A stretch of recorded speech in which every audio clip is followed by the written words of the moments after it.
asalaamaaleykum wa rahmatullah man maa ngi tudd professeur Serigne Moussa Badiane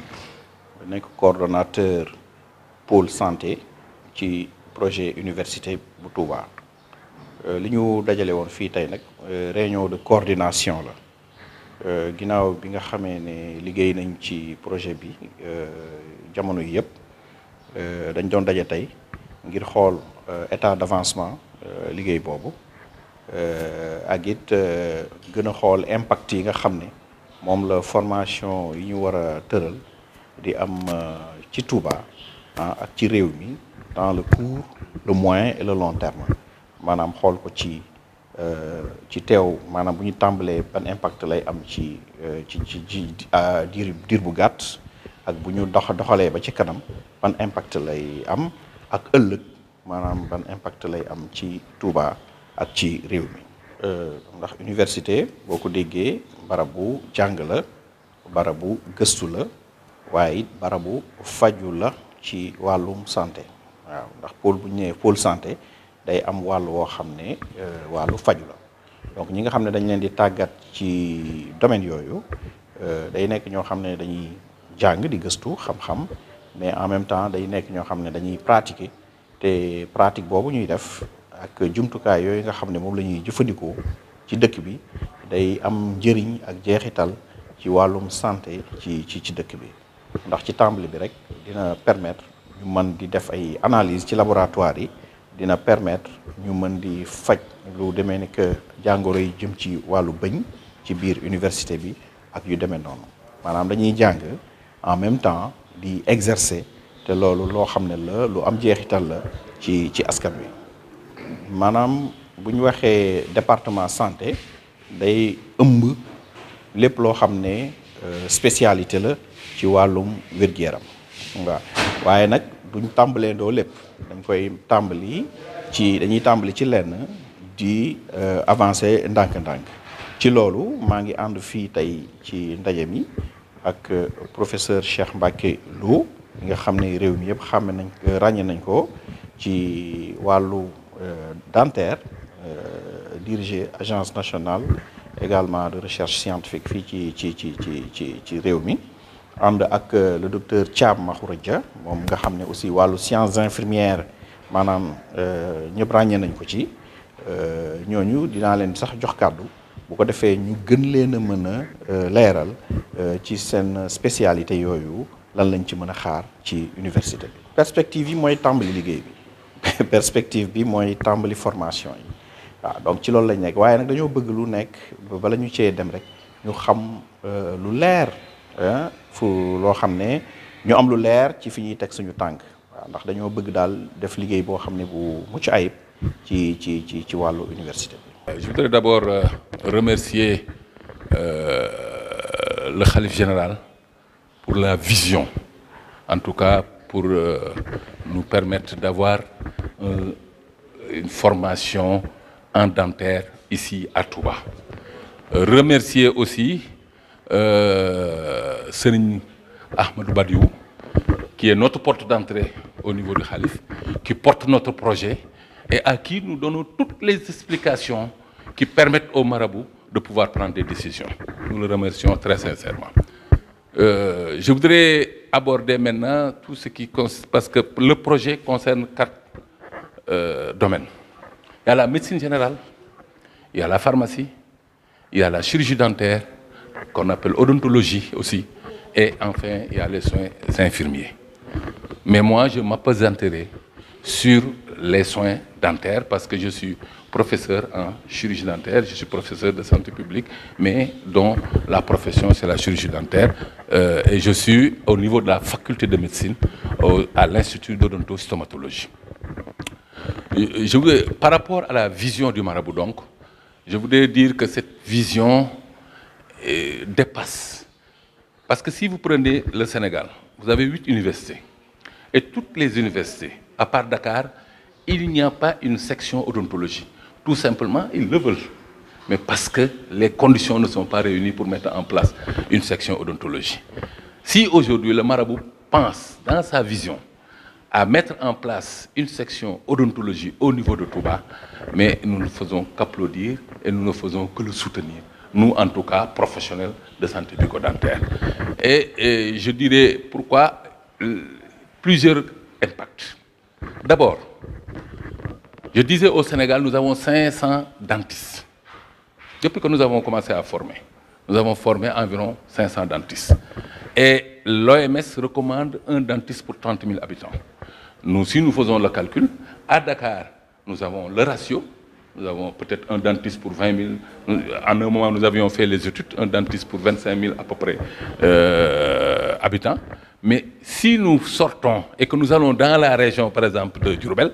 vous verrez qu'on se retrouvera avec un dentiste pour 140 000 habitants à peu près. Et pourtant, quand vous allez en France, c'est un dentiste pour 2 000 habitants. Vous voyez, donc l'écart est énorme. Et donc, ce qui conforte d'ailleurs la vision. Ça, c'est le premier impact. Le deuxième impact,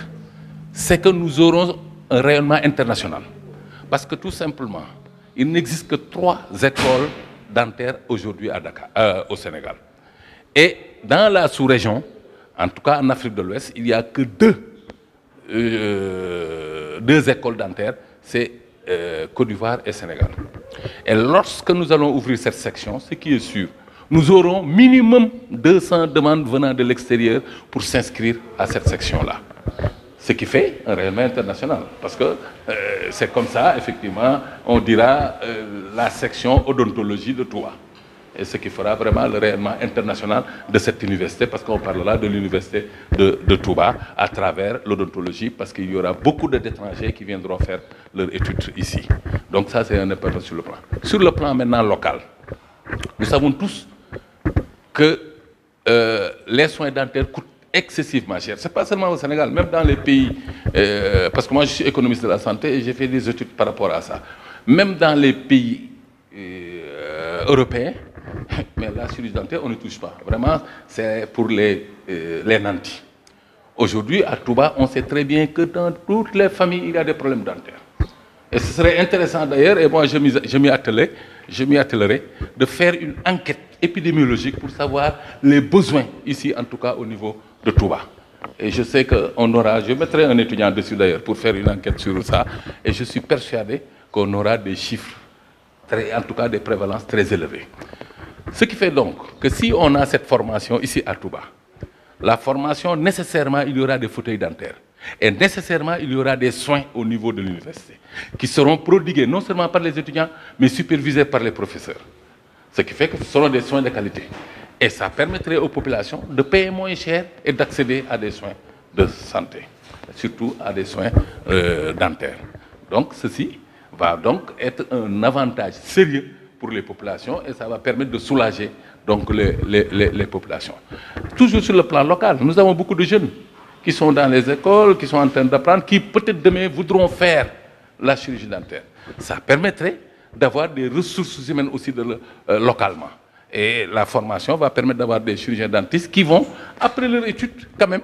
combler le gap qui existe à Touba avec des installations, surtout même privées, mais également publiques. Et ceci va permettre quand même, sur le plan, en tout cas, couverture, de pouvoir couvrir la région, mais surtout le département. Et mais surtout, de permettre à toutes les régions qui tournent autour de pouvoir venir à Touba pour se soigner moins cher.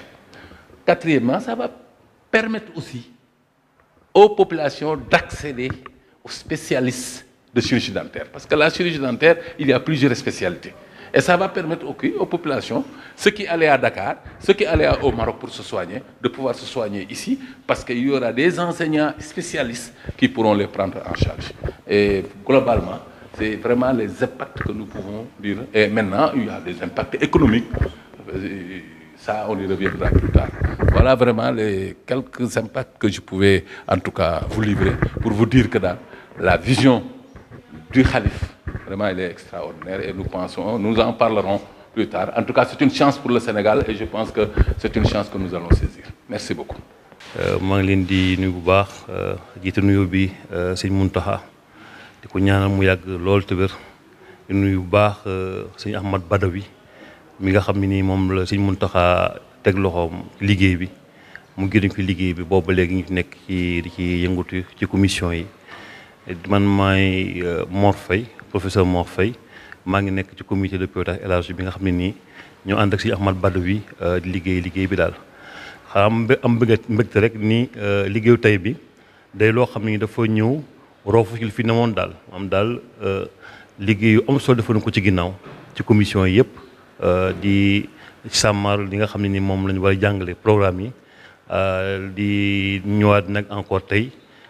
di def benn ndaje moo xam ne nii ñu ngi ko jigloon mbirum santé mi xam nga santé moom daanaka mooy lépp daal daanaka mooy lépp ndaxte boo amee wér-gu-yaram moom daanaka lu bari day daal di yomb daal léegi nag moo tax liggéey bu mel nii ñu rafetlu ko bu baax a baax rafetlu bu baax a baax xam naa si ñu Ahmad Badawi kàddu mooy gën a jóg kaw waaye xam naa remercier bu baax a baax ñi nga xam ñoo ànd ak liggéey bi mu experts yi di fàttali tamit nii ñoom kàngam yu gën a kawe ci affaire yu njàngale ci université yi ci amee médecine ak aussi di wax tamit ni liggéey bi yaatu lañu def nag ndaxte même commission bi nga xam ni moo def programme yi ñi nga xam ñoo nekk ci dëkk bi ci hôpitaux yi dëkk bi ay Matlaboul Fawzayni ak Ndaamaatu ak ñëpp ñoo xam ci structure de santé yi bokk nañu ak experts yi liggéey bi pour que li nga xam ne mooy offre de programme bi di nekk loo xam ne ni day nekk correspondre li nga xam ne moom la waa Touba soxla ci affaire soins ak affaire formation te sax affaire bi sax loolu sax Touba ndaxte gi nga ni nga ko déggee léegi daanaka lu ñu wax rek day romb Touba ndaxte Touba nañ ci am seen bëgg te nañ ci gis seen njëriñ gox yi wër Touba ak réew mi yëpp dañ ci gis seen njëriñ daal mooy donc loo xam ne daal lu am solo lu baax a baax ci liggéey bi ñu def ci commission yi bi ñu tàmbalee ba léegi daal. Donc merci beaucoup. Je suis le professeur Serigne Moussa Badiane. Donc je coordonne le pôle santé dans le cadre du projet de l'université de Touba. Alors l'objet de la rencontre d'aujourd'hui, est une réunion de coordination en fait qui porte sur l'état d'avancement des travaux que nous avons eu à effectuer, mais également on devrait aujourd'hui donc, n'est-ce pas, réfléchir sur les impacts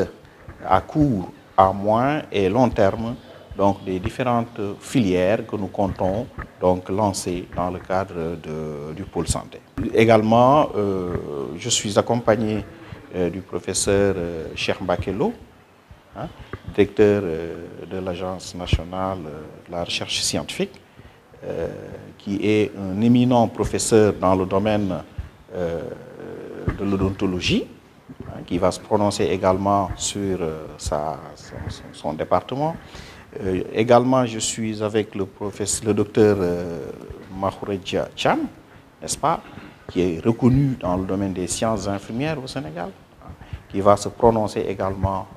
sur ce volet-là. Voici donc les spécialistes qui m'accompagnent aujourd'hui pour discuter donc de ces questions. Alors, les impacts, il y a les impacts, nous avons des impacts immédiats parce que l'installation d'un département de santé au niveau donc, de l'université va avec l'installation d'équipements, notamment des laboratoires, notamment des fauteuils dentaires, et tous ces équipements vont servir aux populations. Donc d'abord, nous avons un cadre de soins qui sera mis en place, n'est-ce pas, pour certes l'enseignement, mais également pour des activités de soins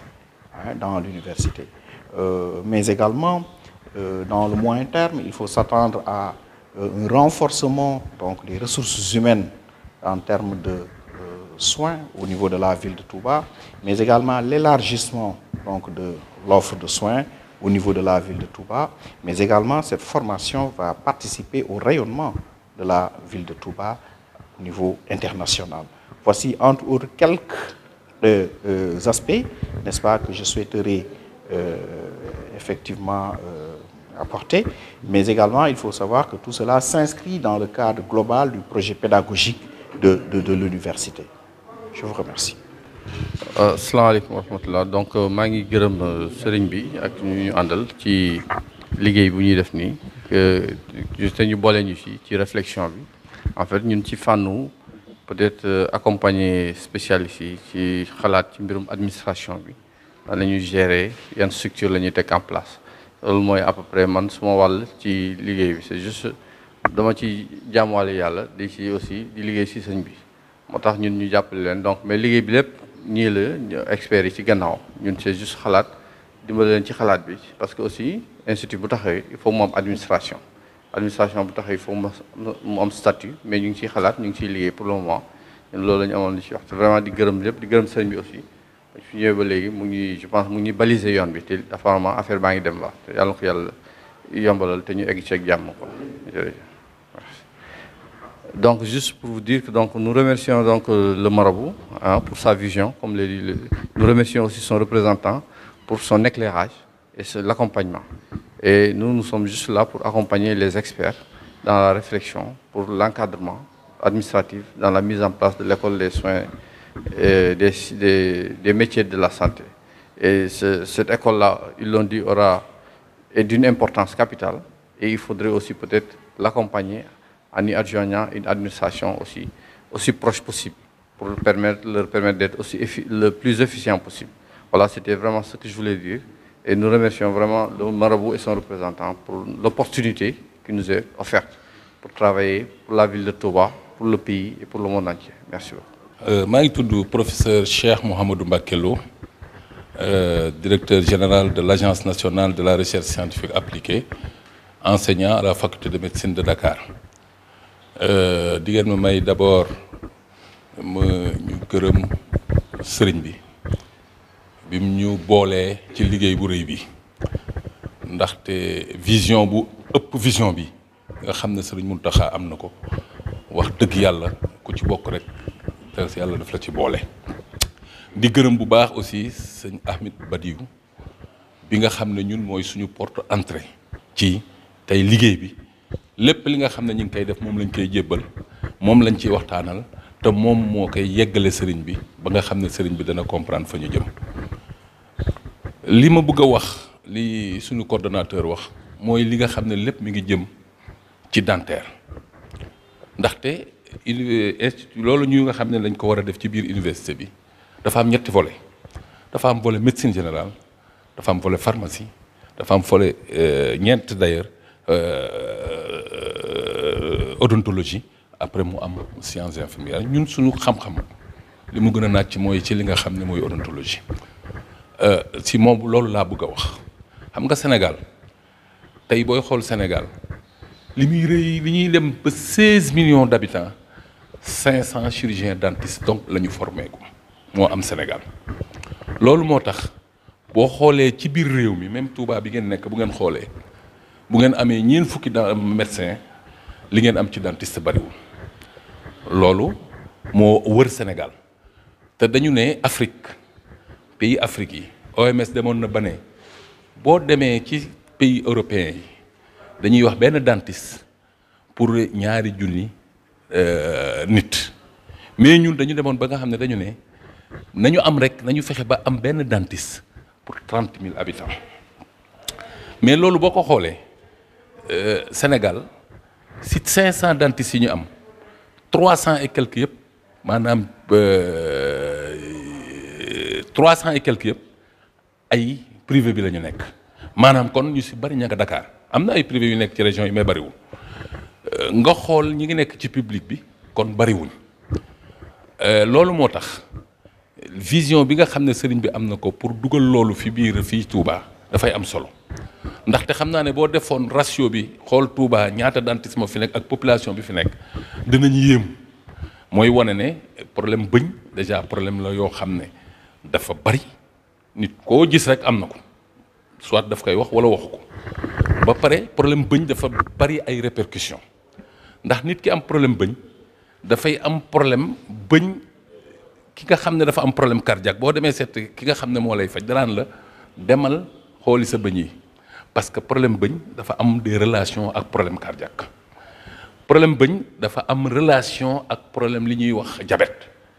fi mu ne nii su fekkee ne da nga am diabète tant que yaa ngi am infection sa gémmiñ diabète bi mën na bañ a équilibré loolu moo tax diabétologue yi toujours bu ñu xoolee dañuy travailler ensemble ak dentiste yi ñetteel bi ñëpp xam nañ ne bëñ lu am solo la ci nit ndaxte lépp lu ñu munti def muy lekk ak lépp ci gémmiñ lay commencé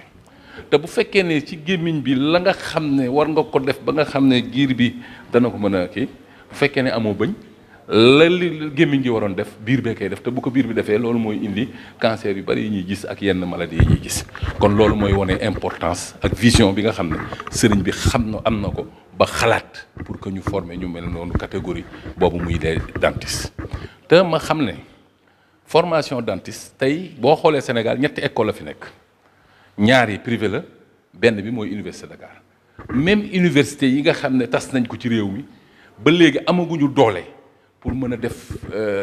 dentaire ñoom ñëpp bëgg nañ ko waaye amaguñu doole bi pour mën a def formation dentaire ci université bi kon nag sëriñ bi su ko xalaatee ba mun ko def moom loolu dafa di loo xam ne day tax ñun ñii ñu mun ci sóobu bu baax pour dem ci parce que nag bu amee école dentaire fii benn dafay am rayonnement international ndax li wóor ba wóor boo ne woon tey da ngay ubbi école dentaire li wóor ba wóor moom danañ am au moins 200 wala 300 yoo xam ne bitim réew pour war ne dañu bëgg a ñëw jàng si te bu boobaa dañuy obligé def sélection parce que ñun li tax ñu jóg aussi mooy Sénégal waaye dana tax ñu am rayonnement international parce que danañ am ñoo xam ne dañuy jóge bitim réew ñëw jàng si fii boobu mooy benn donc rayonnement bi ñaareel bi mooy feebaru bëñ ni mu baree ci dëkk bi man xam naa ci dara parce que daanaa fi ñëw di fi def ay consultation gratuite loolu nga xam ne nag bari na ci réew dëkk bi feebaru bëñ yooyu comme bari na ci dëkk bi bu fekkee ne am nañ école bi di ci former parce que école bi dafay am ay matériels yoo xam ne dafay jël malade yi di leen faj loolu dafay permettre population bi mën a nag di ñëw di faju si te loolu tamit lu am solo la parce que dina permettre population bi danañ mën faju mais à moindre coût parce que xam nañ ne ñëpp xam nañ ne tey booy faju bëñ dafa cher ci faju bi kon dana permettre suñu population yi nga xam ne ñu ngi Touba ca école ba ca université ba ñuy former danañ mën a ñëw former wu wante tamit ñaareel bi dana permettre waa Touba yi nga xam ne bëgg nañ dugg ci domaine boobu ñu mën a am ressources humaines yoo xam ne fii ci Touba la ñuy bokk mu am ay passerelles yoo xam ne dana permettre ñoom ñu mën a ñëw jàng dentaire ba nga xam ne dinañ mën a toog ci réew mi dinañ mën a toog ci Touba bi pour mu nga xam ne dinañ mën a pourvoir poste yi nga xam ne am na fi ñetteel bi mooy que ne dinañ mën a am centre de soins boo xam ne mën na nekk même ci hôpital bi ba nga xamee ne day nekk centre de soins parce que moo am ci yeneen dëkk yi te lépp loo xam ne am na ci dëkk yi rek mënuñu yem war nañ ko mën a def fii bu boobaa dañuy am centre de soins boo xam ne day nekk ci université ba nga xam ne dafay am parce que dentisterie aussi dafa am ay spécialité te spécialité yooyu yàlla dafa def ñi nga xam ne néew ñu doole amuñu ci jot te bu boobaa danañ ci mën a am jot parce que centre de soins ba nga xam ne ñu ngi koy def au niveau de ci hôpital bu mag bi dana permettre ñëpp ñi nga xam ne bëgg nañ faju ci lu jëm ci affaire bañ mën a dem faju kon loolu mooy wane ne wax dëgg yàlla projet la boo xam ne ñu bari bëgg nañ ko mënuñu ko am waaye ci sëñ Muntaxa moom moo xalaat loolu teg ko te kon ñun ñi ñëpp dañ ci war a jàpp man mi bokk na def naa pays yu nekk tey boo doon xool ñiy def formation dentaire Sénégal la ak Côte d'Ivoire mais yeneen dëkk yëpp amuñu ko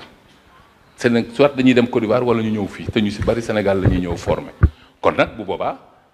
Touba day bokk ci ñi ñuy cité ne école dentaire ba nekk Touba léegi Sénégal bokk na ci yi nga xamee ne dañuy former ay chirurgien dentiste loolu laa ci bëggoon a tënk pour wane daal importance bi nga xamee ne le projet bi am na ko bi nga permettre population yi bénéficier wu dana permettre ñi nga xam ne ñi ngi fii daan dem Maroc ak di dem ay Dakar pour di faju ci affaire u bëñ danañu am spécialité yépp fii ci Touba mën a faju fii ci Touba ak ay professeurs yoo xam ne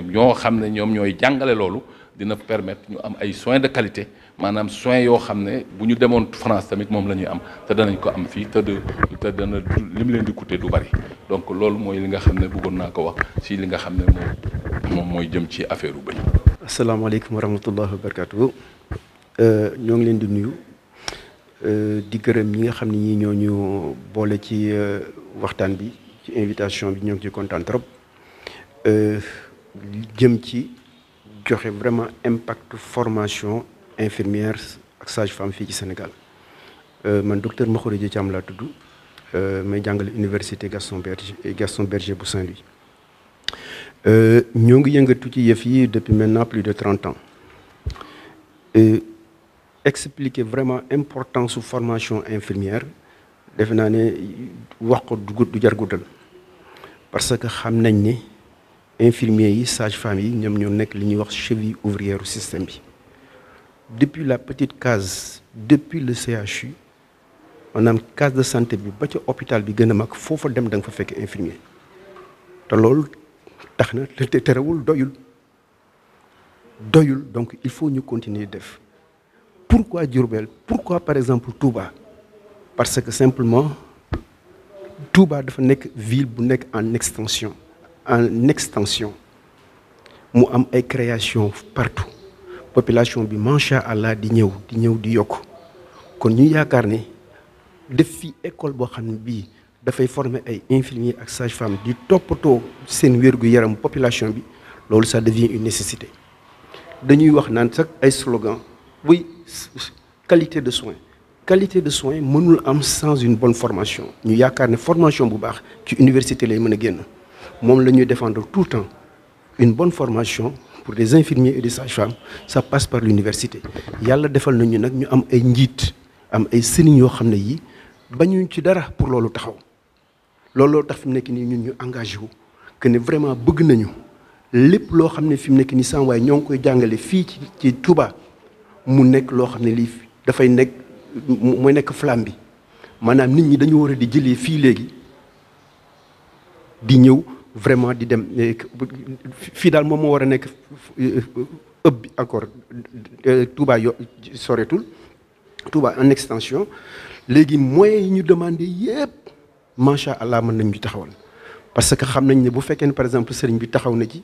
ak taalibe yi ak vraiment compétence yi si nekk li ñu war a mën a am Touba fii yàlla mën na def ne mënuñu ko sax am yeneen ci université yi ñu nekk looloo taxoon daal pour gàttal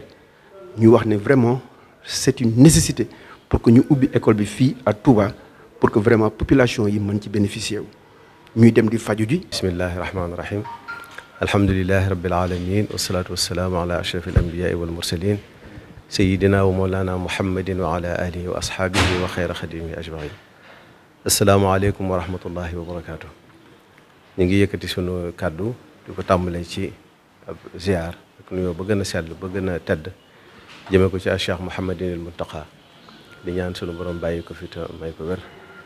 ba li mu yéenee liggéeyal sëriñ bi lépp ci toolu lislaam mën koo liggéey te nu ànd ko ak moom di nuyu bokki taalibe yëpp di leen ziare di sant nag tey ci mbooloo mi nga xam ne ñoo daje fii ñëwoon mu doon liggéey boo xam ne daa sofu rek ci liggéeyam bu tedd bu màgg bi nga xam ne bi mu ko yëkkatee ba tey ñëpp dañoo jóg ànd ko ak moom mu doon liggéey bu yaatu nag boo xam ne ni ñu koy waxee waxtu wu ne dañ ko séddale ci ay pàcc maanaam ay commission yu bari lool yoo xam ne bari nañu ñu ne ci biir liggéey bi sax te xamuñu nu mu toll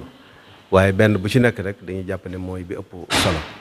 tey nag ñu daje woon fi ak ñi nga xam ne ñoo yor wàllu wér-gu-yaram ci mu jàmma ci Ahmadul Xadim bi nga xam ne ni ñu koy waxee waxtu wu ne ab université lañ koy tuddee ngir barkeelu làmmiñu Cheikh Abdoulaye Ahad mi nga xam ne moo ko sosoon te Cheikh Mouhamadul Muntaxa ñëw di ko yëgale waaye système wala modèle éducatif wala manhaj tarbawi la boo xam ne dafa ëmb mboolem xeeti xam-xam yi nga xam ne doomu aadama da ko soxla ci ak dundam ni ñu ko Cheikhul Xadim radiyallahu anhu jàngale woon te ba mu ñu digal ñu jàng wax ne nañ jàng tàmbalee sunum jàng ci xam-xamu tawxiid buñ noppee ñu teg ca xam-xamu fiq buñ noppee ñu teg ca xam-xamu ihsaan te mooy a tasawuf waaye buñ noppee nag bépp xam-xam bu am njëriñ ñu jàng ko wa kullu ilmin bi manafia yafi bépp xam-xam boo xam ne dana jëriñ doomu aadama ci dundug àddunaam ngir mu mën a dund gu sell gu teey gu méngoog ni ko sunu borom bëgg ci moom waajalee ko itam mën koo dund mën a texee ëllëg waaye nag ku ne xam na ne wàllu daara yi alxuraan moo ci jiitu alxuraan mboolem xam-xam yi am njariñ yépp ñu ngi ci biir waaye daara yi majaalis mooy xam-xamu diine bi ma waxoon mooy xam-xamu fiq ak lépp lu ci aju ak daara yi tasawuf mooy ihsaan nga xam ne bépp xam-xam bu am njariñ ci wàllu googu daf ci dugg waaye nag ay métier jàngi métier yi nag ay département wala ay pôle yoo xam ne métier lañ fay jàngale métier yooyu nag mépp métier moo am njariñ ci dundub doomu aadama dañ ko fay jànge waaye rawatina nag njàngu médecine ndax ku ne xam ne faju ak wér-gu-yaram moom dafa bokk ci li mënta ñàkk ci nit bu wérut du mën a jaamu yàlla nit bu wérut du mën a liggéey nit bu mënut du tal boppam du tal boromam loolu moo tax boo doon ci wàllu gu am njëriñ goo xam ne dañ koo bàyyi xel lool te jox ko yitte sunu borom nag ni mu tànnale sëriñ bi nga xam ne lenn lu ne la ca gën la ko tànnal lenn lu ne la ca gën la ko waajal lenn lu nekk la ca gën la ko may dafa feeñaat ci jotaay bi tey ndax biñ tàmbalee liggéey bi ba tey pôle bu ci ne wala commission bu ci ne wala filière bu ci ne ay sommité lañ ko dénk ñoom ñoo yor liggéey ba kon tey ñii biñ présenté woo rek feeñ na ci ñi nga xam ne ñoo mooy loolu waat feeñaat na ci bu baax a baax ñu dénk leen nag wàll gi muy waajal wàllu wér-gu-yaram professeur Moussa Badiane di ko coordonné waaye docteur Cheikh Ahmadou Mbacké Lo teewe ko docteur Makhourédia Thiam teewe ko Serigne Souley Diallo moom itam nga xam ne ci wàllu gestion bi ndax ku ne xam na ne boo waajalee ay boromi xam-xam waajal ay programme defal li nga war a def lépp itam dafa aja nag ñu teg ko ci doxin wu aw si yoon woo xam ne dafay dëppoog xam-xam dëppoog loi ak règlement yi nga xam ne mooy dox ci àdduna bi yëpp rawatina yuy dox fii ci biir Sénégal ndax sëriñ bi daf ne nañ yoonal lépp lu ne na dëppoog yoon moo tax bu ci filière yi ñuy jàngale yëpp itam UFR yi bu ci nekk norme standard la ñuy jàngale waaye dañoo dëppoog norme CAMES dëppoog itam règlement yi nga xam ne moo régir université yi nekk biir Sénégal yëpp wàll gi ñu tëral tey nag moom doon ci yi nga xam ne dañ ko jàppoon a doxe ci ñaareelu jéego ba maanaam ci deuxième phase bi waaye ñaari at yi ak mbas mi fi xew tax na ñu xam ne lii moom daanaka mën nañu wax ne moo war a jiitu ndax wér-gu-yaram ku ne xam ne sooxe na ci àdduna bi sooxe na ci Sénégal waaye rawatina Touba gi te dañoo soxla nag faj moo xam ne fajum qualité lay doon qualité ba gën a baax ba ñu am fu nekk ci àdduna bi waaye nag mu wayaf ba tolloog kàttanu nit ñi ndax xam nañ ni itam faj ci àdduna bi yëpp dafa laaj koom-koom mu bari kon ñi néew doole wara su leen cee génne ñoom sax ñoo ko gën a yeyoo ndax ñoo ñaare tawat yi sax booy seet ci ñoom lay ëppee wala bu leen dalee duñ mën a faju loolu moo tax lii moom doon boo xam ne sëriñ bi dafa joxe ndigal bu ñu tàmbalee daari alxuraan ji ak majalis bi ak kulliya dirasatil islamiyya wal lugha al arabiyya mooy UFR étude islamique ak langue arabe bu ñu ko tàmbalee daal di ci teg bii nga xam ne moom day tàmbali di jàngale di tàggat ndaw ñi waaye nag di fajaale nit ñi ci anam ga gën a jàppandi nga xam ne ku bëgg a jàng mën a jàng waaye ku tawatit foo mën a jóge ci biir dëkk bi ak ci région bi ak ci biir Sénégal boo ñëwee fekk fi ay boroomi xam-xam yoo xam ne ñooy sommité ci wàllu médecine ñu mën laa saytu sa wér-gu-yaram mën laa may ay garab mën laa dimbale ci jàppale la ci liggéey bi loolu moo tax ba ñu daje woon fi tey di leen sant nag di leen gërëm ci turu sëriñ bi Cheikh Mouhamadoul Mountakha nga xam ne liggéey bi moo koy toppal boppam tey ci fajar rek wax nañ ko fi liggéey bi toll yëgal ko ne daje bi dina am nga xam ne kon moom liggéey bi moo koy toppal boppam lu ci xew mu di ko xam di joxe ay ndigalam di joxañ ay joxañ ñu di ci jaar kon ñu ngi leen di sant ci turam di leen ñaanal sunu borom gën ñoo gàttandu gën ñoo tawfiixal ba li nga xam ne yéene nañ ko liggéeyal sëriñ bi yëpp ñu mën ko def ci barkeb Cheikhul Khadim asalaamaaleykum wa rahmatullahi wa barakatu